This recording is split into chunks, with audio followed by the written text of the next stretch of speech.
All right, so we've got some really interesting stuff to dive into this time, all about loss and grief. Yeah. Looks like we've got some insights from Mental Health America, Mm-hmm. some practical advice from a couple other sources, and even a Reddit thread where people are sharing their personal experiences with loss. Wow. Kind of heavy, but Yeah, it's raw. It's real real. raw emotion, exactly. Mm-hmm. So what I'm wondering is how can we pull all of this together in a way that's actually helpful for the listener?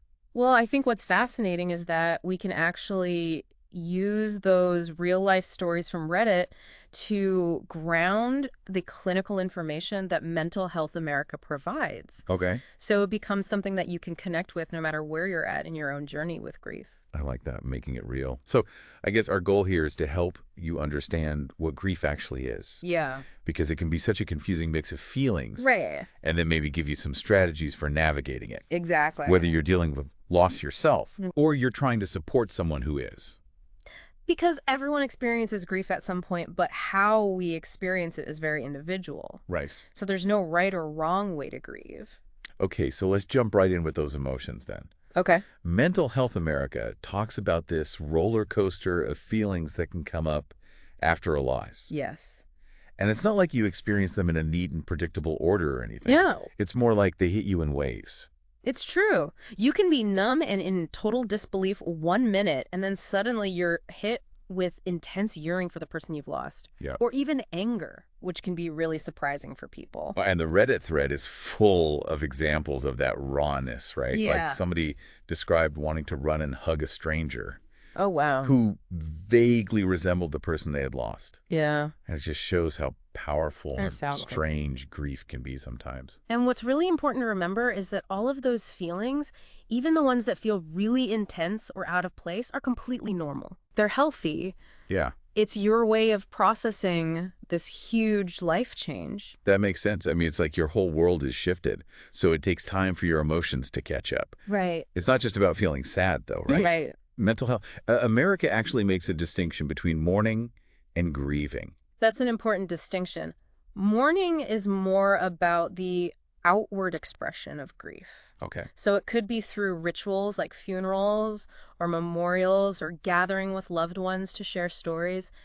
But it's also very personal Yeah. and can be shaped by your cultural background Right. or your spiritual beliefs. And some people find a lot of comfort in those rituals. Yeah, But for others, they need to mourn in a more private way. absolutely. Like I was reading on the Reddit thread about someone who coped by playing their deceased grandfather's favorite video games. Oh, wow. And it was their way of feeling close to him even though he was gone. That's a great example of how mourning can be a really individual process. Yeah. And it can last for different lengths of time. You know, there's no pressure to move on quickly, and it's important to give yourself that space and time you need. So if mourning is that outward expression, Mm-hmm. then what about grieving? So grieving is more about the internal experience of loss. Okay. Mental Health America points out that it can show up in different ways, Mm-hmm. physically, emotionally, and psychologically. So you're not just feeling sad, but you're actually Yeah. experiencing physical changes too. Absolutely. You might feel completely drained of energy. Mm-hmm. You might have trouble sleeping. Your appetite might change. Oh, wow. And then there's the emotional side, the sadness, the anxiety, Yeah, even anger that we talked about. right. But it can also impact you on a deeper psychological level. What do you mean by psychological? Well, some people experience difficulty concentrating, Okay. making decisions, Mm-hmm. or even remembering things. Oh, wow. And there's a real risk of depression as well. Right. You know, it's not uncommon to feel lost and directionless after a major loss. Yeah, yeah. And I guess that's where those coping strategies come in that we're going to talk about. Right. But before we jump into that, I think it's important to acknowledge that different types of loss Yes. can affect us in very unique ways. Absolutely. Mental Health America points this out. The death of a child, Right. a spouse, Yeah. a parent, each of these carries its own weight and brings up specific challenges. For example, they mentioned the sense of injustice Yes. and lost potential that comes with the death of a child, Mm-hmm. and how some parents might even struggle with guilt, Yeah. even if it doesn't logically make sense. Of course. And then there's the experience of losing a spouse Yeah. after a lifetime together, Yes. which can be so isolating. It's not just the emotional loss, but the loss of your shared history, Right. your routine, your entire way of life. It's like a huge part of yourself is missing. Absolutely. And, I remember in that Reddit thread, someone talked about that feeling of lost potential when they lost a child. And it just seemed to capture that unique pain Yeah, that comes with that type of loss. It's so heartbreaking. it really is. And we can't forget the added burden of suicide, Right. which often leaves survivors grappling with so much guilt, Yeah. anger, and shame on Yeah. top of everything else.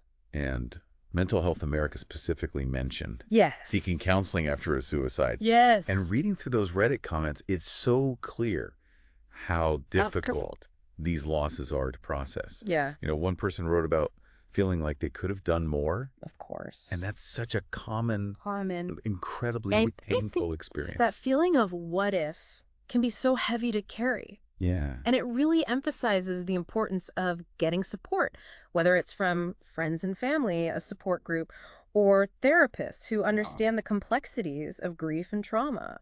It's a reminder that you don't have to go through this alone. Absolutely. And it's interesting how both Mental Health America and this other guide Yeah. emphasize the importance of reaching out for support. Yeah, connecting with others who get it, whether it's family, friends, a support group, or even a therapist, can make such a difference. Yeah, it's easy to isolate yourself when you're grieving. Yes. But that's when you need connection the most. Mm. And sharing your feelings, whether it's talking, writing, or even creative expression, Yeah. can help you process what you're going through Mm. and just feel less alone. It's so true. Expressing those feelings can be so cathartic. Yeah. Journaling, writing letters to the person you lost, or even just talking openly with someone you trust can provide an outlet for all that emotional turmoil you're experiencing. Both sources also talked about self-care. Yes. It's so easy to let those basics like sleep, nutrition, and exercise just fall by the wayside when you're grieving. It's so true. But they're so essential for your well-being, Yes. both physically and emotionally. You can't pour from an empty cup. Exactly. Taking care of those basic needs allows you to be more present for yourself and others as you navigate this process. But while self-care is crucial, we should also talk about those unhealthy coping mechanisms. Right. Like substance abuse, for example, might seem like a way to numb the pain, Yes. but it ultimately does more harm than good. It's a temporary fix that can spiral into much bigger problems. If you find yourself relying on unhealthy ways to cope, it's a sign that you need to reach out for professional help. Let's circle back to that Reddit thread for a second. Yeah. I was really struck by the different ways that people found to honor the memory of the person they lost. Oh, yeah. Like one person talked about cleaning out their loved one's room as a way of moving forward, while another focused on doing things that would make that person proud, like turning grief into action. Exactly. It speaks to the idea that even in loss, we can find ways to continue the bond we had. Their memory becomes a source of inspiration and motivation. There was also a really powerful analogy shared in the Reddit thread that I thought was worth bringing up. One user compared grief to waves crashing on a shore. Oh, wow. At first, the waves are huge and relentless. Right. But over time, they become smaller and less frequent. The pain doesn't disappear entirely. Right. But you learn to navigate the ebb and flow. That is such a beautiful and accurate way to describe the grieving process. Yeah. It acknowledges that grief comes in waves. You don't have to be strong all the time. Allow yourself to feel those emotions, but also know that those intense moments will eventually subside. And that sense of hope, I think, is so important, especially in those early stages of grief when it feels like the pain will never end. It's a reminder that healing is possible. Right. Even if it feels impossible in the moment. It takes time, patience, and self-compassion. Yes. And sometimes it takes reaching out for support. Yeah.